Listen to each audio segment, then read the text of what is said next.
Hi, my name is Jessica. I'm a first grade bilingual teacher and welcome to Maestra Life, this channel. I first started on TikTok. I have over 11,500 followers right now and we're definitely growing. I decided to start this channel just to share some tips for new and young teachers. I'm very excited to start this, and if you have any questions, you would like any type of video, definitely comment down below and I'll make one for you. Alright, so we're gonna start with student teaching. What is it? What you should be doing? What should you be not doing? I'll be sharing all of your tips. Okay, so the number one thing, when you find out of the school that you're going to be working in, I definitely suggest you to go into their website, look at like all of their values, like look at what they do in the community, all of that stuff. Like get to know the school right before you start working there, I would say. Yeah, and then also like once you know the teacher, definitely contact them and let them know like, hi, I'm gonna be your student teacher this semester. I'm very excited to work with you. Is there any like curriculum that I should get familiar with? Is there any like thing that you would like for me to do beforehand, something like that. Just contacting the teacher and asking them like what programs they use. You might be familiar with them or you might not, and you can also like look those up. Okay, so now let's talk about the relationship that you're going to have with your cooperating teacher. So this teacher is like the main teacher of the classroom and you're going to be, talking to them, looking for them for advice, like they're guiding you towards it and everything. So I feel like the first thing that you need to do is kind of like sit down with them, get to know with them, get their phone number and email down, and then also ask them what are some things that you they expect from you, or if there are any requirements that they need you to have, because you need to have those conversations with them. Because I personally had problems with one of my cooperating teachers because she didn't specify specific things that she wanted me to do, like walking the kids with them to the lunchroom, something like that. Like we had a discussion about that afterwards when I didn't know that she wanted me to walk them to the lunchroom with her. Because my last teacher she told me that I didn't have to do that. So that's like every teacher is different. So every time that you go into a new classroom, you have to talk to them and ask them like, okay, do we need this? Do you want me to like am I required to make copies for you? Or do you expect me to make copies, or would you like me to make copies for you? Kind of thing. Like you need to see like what is your role in the classroom. If you can like step in during a lesson, or you have to be quiet until she finishes and then say something. Some teachers really want a lot of control of their classroom, and then some teachers are super laid back and they tell you like you can try whatever you want, you can make a seating chart, you can do whatever you would like to. I'm here to help you. Then some teachers are saying like, no, like this is my class and you are only required to do these certain lessons and I'm gonna only give you space to do them, like that. Like I'm gonna be honest with you, nobody has talked about that either, that sometimes like you don't get along with your cooperating teacher and it's difficult sometimes to do all of your requirements when they don't really want to help you out and stuff like that.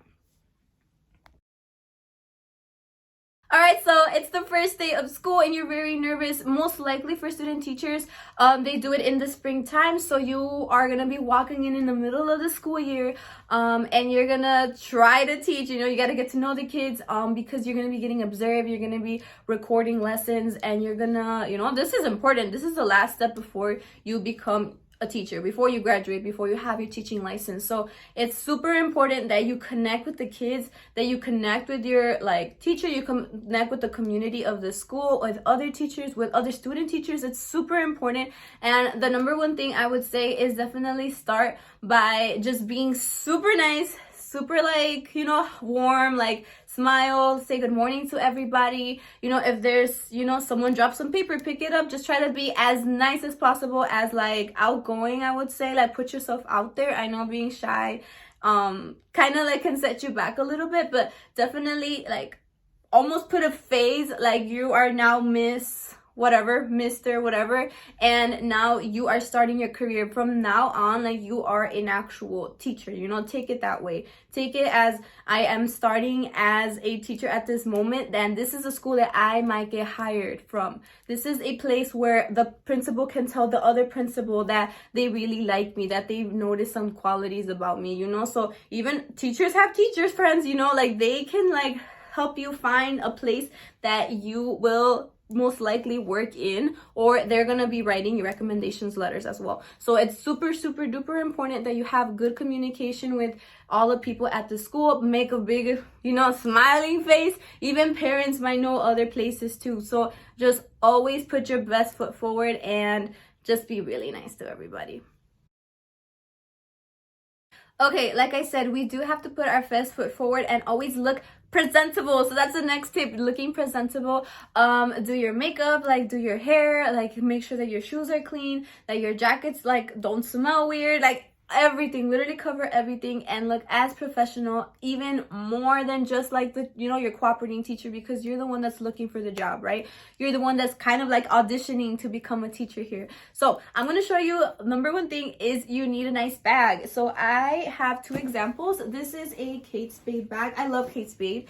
If you have a teacher ID, student teacher ID, you can take it and they give you, I think, 15% off. I always go to the outlets. I can make another video about like where to shop. Pero esta es la mochila. This is the book bag that Kate Spade. It's really cute. It was $100 or less, and it has a like laptop pocket. It has a bunch of pockets inside, and a lot of things fit in here. And it's not just a regular typical book bag, it's nice, it looks classy, and it looks like you can use it all year round. I also have a tote bag. I prefer tote bags. I think they're just like a lot more classy. I like them a lot, and this one was also less than $100. As you can see, it's very structured. It's not like flimsy or anything. It has a laptop like zipper right here, which is awesome. And then I have a bunch of room. Literally so many things fit in here, and I love it. This is one of my favorite bags, and I can use this all year. I can use this for years if you take care of it. And just looking presentable, that's what I'm trying to get at. Like make sure that your hair looks nice, that your makeup looks nice, that you smell good, that you brush your teeth, whatever. I know there's masks that right now we're wearing masks and everything like that, pero I even like match my face mask to my outfit. That's just a little extraness for me, pero I always like looking good. I always like dressing up well, and that is a compliment that I continuously got everywhere I went. Not from the from the beginning of my student teaching all the way up till now, and I've been teaching for 2 years. That is the number one thing that everybody noticed about me. They might not know my name, they might not know like where I come from, what grade I teach, but you know what? I know that everybody knows me as that teacher that knows how to dress well. And a lot of people, when they were getting to know me or when they would approach me, they were like, hi, I really like your outfits. And that's how I started becoming friends with a lot of teachers. Or they would come up to me and they would say, oh, like nice shoes, like, oh, cute shoes, like I really like this about you. And that was just like a way that people like noticed, because that gave me an indication that people would notice me and they look at me, and I am visible at all times to other teachers, to other students, and to the parents as well. All right, so now let's talk about the letter that you're gonna send home. So you're gonna write a letter to the parents, just explaining and telling them like, hi, like I miss whatever your name is, and I'm gonna be in your classroom. I am a student teacher, and I am super excited to work with you all. I'm gonna be teaching this and this. I'm from this university. I have experience teaching this. I have been in these programs. Whatever you would like to share with your parents is awesome. Let them know that you're super excited to work with them, that you you could add your email if they have any questions. They can communicate with you, something like that. Just a friendly, like cute like little flyer that says that like, hi, I'm here and I'm introducing yourself. A lot of times you're gonna see them when they come pick the kids up or something like that. So it's really nice to add a picture so that they know exactly who you are. And then also if you could hand them out to them. That would be even cooler, and you would be able to start that relationship right away with the parents. All right, so it's the first day of school. So what we're going to do first is we are going to bring a notebook. In this notebook, you are going to write all the kids' names down, first and last name, and you are going to ask the teacher if you need to know anything specific about that student. Sometimes there's things at home that are going on. Sometimes, like a kid has, an IEP. Some kid has, a disability or something like that. You want to make a note just because you don't want to, like say something or trigger the kid accidentally, or say something that you shouldn't. And just being more nice to the kid. You know, you want to make sure that you want to check up on the kids that need a little bit more help. You want to, you know, like give more independence to the kids that don't need help or whatever. So having a name and noting everybody down. Also, another thing that you can do is draw oh my gosh, the seating chart. You can write in the next page, you could do a seating chart and then write every kid's name. That's another way for you to remember the kid's name a lot better. And ¿qué más? There's also, you know, writing all of the numbers, all of the people that are coming into the classroom, write their names down so that you remember, like, oh, that's Mr. or whatever, that's the special list for this. And you are gonna start kind of like mapping together like who and what is in the classroom. If you need any codes, any passwords, that's super important. Ask the teacher to give you the passwords to their you know, like writing curriculum, science curriculum, everything, and write all of those down because you are gonna need them.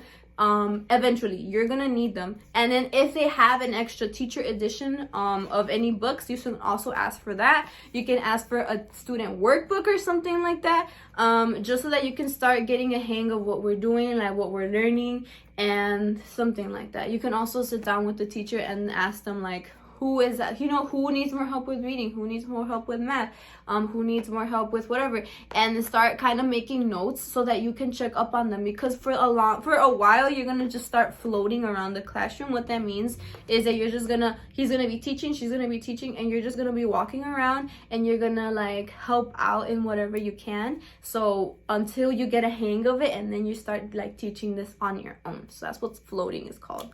But yeah, my number one tip when you are floating around is to stay in between like 2, maybe 3 tables, and just sticking to that for a full day. So what I mean by that is, like, let's say you stick to the 2 tables in the back and you are helping them with math, with reading, with science, with social studies throughout the whole day, and you're gonna remember the kids' names, first of all, a lot easier because you're gonna be connected to at least 8 kids, and you're gonna have that it's kind of like stuck in your head. You're gonna know who needs help with math, who needs help with reading very quickly, because you're gonna be walking around, staying behind with those kids.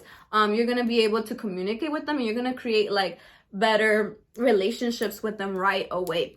Then the next day you can move on to 2 other tables, and then another 2 tables, and then you're slowly gonna figure out, like, you know, you're gonna have a better understanding of the classroom instead of just walking around the whole class all day throughout the whole every lesson. Like, you're not gonna have a clear understanding of who needs help and where and who need, you know what I'm saying? So it's a lot easier if you stick to small groups of kids and then like move on slowly one by one. Okay.